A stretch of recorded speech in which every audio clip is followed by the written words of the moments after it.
One move, endless benefits. The plank is simple, effective, and can be done anywhere. No equipment needed. Hello again. Welcome to the Live Long podcast and our Move for Life series with Nate Wilkins and Shebah Carfagna, where we break down fundamental movements that build strength for a lifetime.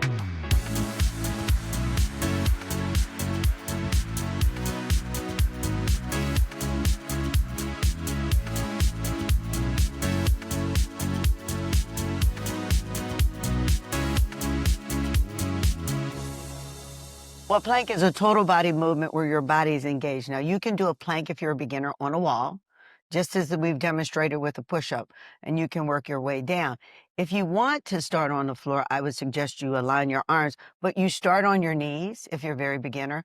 Extend one leg back, kind of hold that, extend the other leg back and hold that until you can push both knees up off of the floor and hold your position.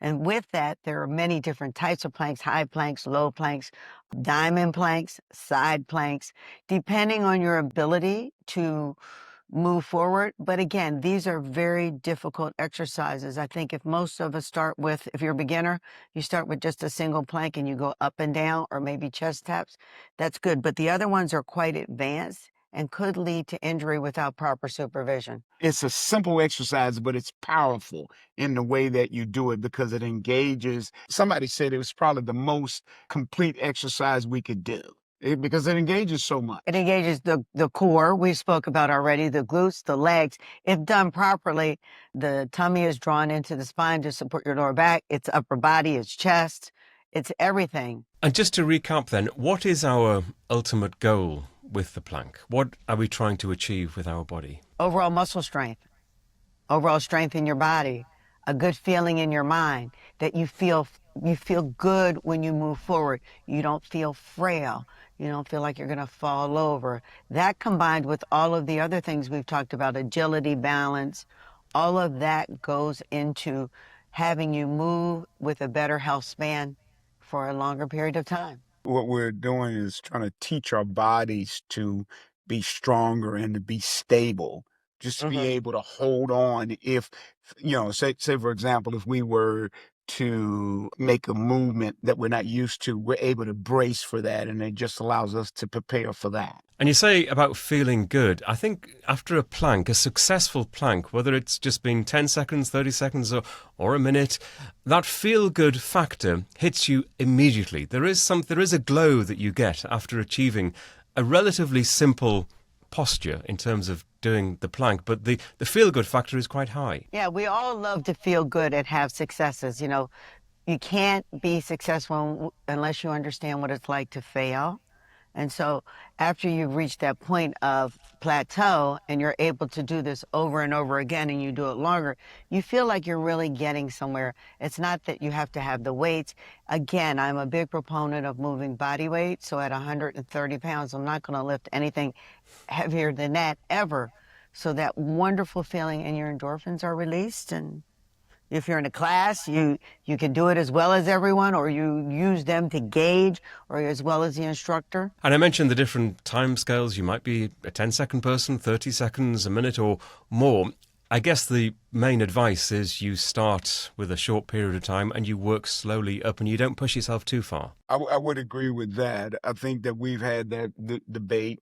Some people think that the longer you can do a plank, that the better you are. But what we like to suggest is that the better you can hold on to your posture and positioning and complete that and then move to something else is probably the best way to do that, because then you can avoid losing your form. And here we go again talking about lower back injuries and what have you, because if you start to lose your form, then you overcompensate. So we don't want that to happen. Yeah, remember we had those plank challenges where we teach and you're on a ball and everyone's on a ball in a circle.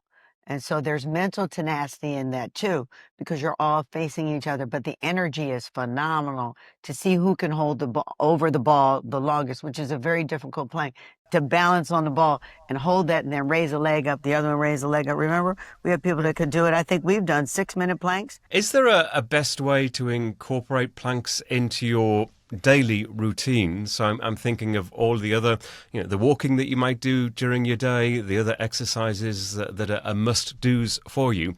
Is incorporating a plank the best thing to do first thing or maybe at the end of the day? How would you see it? I want to give that a shot because I think that I'm going to suggest that it's probably the best thing to do it as early in your program as possible. So you're alert, so that you're strong enough. Sometimes we put it in other parts, but I think that your question is when is the best time? And I would think that the best time to do it would be early in the process, and then move to, if you want to do it again later, to move to it later. But get it in so that you are strong and alert, and you feel, when we talk about this feel good part, so you feel good about what you've done. I, to some degree, agree with you. I think it's a wake-up call for a more experienced person who is an athlete. We're all athletes, more experienced to do that. And you do that a lot in the beginning of your class, and we do that a lot in boxing. But for some of us, maybe it's better at the end when the whole body is warmed up. Because if you don't really have the experience, you don't want to start there and you kind of not sure where your back is. You want to have a wake-up call. So I think either at the beginning or the end, if you're really experienced, you can do them during your session. So, if your question was beginning or end of a session, in terms of integrating it into an overall workout, you can put it at the beginning or the end, or you can put it in the middle where you lift some weights, then you get down and do a plank, and you get up and you do it again, and you do a push-up, which is a form of a plank, except you're moving. That is more of a high-intensity workout. Okay, not garnered by age, by ability. And that makes your heart rate go up faster because you're getting up and down off the floor. But generally speaking, if you're new to this or you're a little more mature, I would recommend you start very slow. Again, get down on the floor and push up. Should you do that every day? Absolutely. At least once a day until you can master it and get up and down 10 times in a row. And just to reiterate what we've said a number of times, if you are new to this, it's always best to get some medical advice, a physician who knows your body as to whether it's right for you. I 100% agree with that. You should have medical clearance. I think you should work with a professional once or twice if you can. You don't necessarily have to have a budget for a trainer. There's a lot of valid information out there. We just talked about something like that. But I think you should seek out a professional. One of the things that really irks me is there's so many individuals online giving advice on how to do their workout, and they really don't have the knowledge. So in addition to getting a doctor's clearance, I would recommend you kind of vet your person that you're going to and see where they are.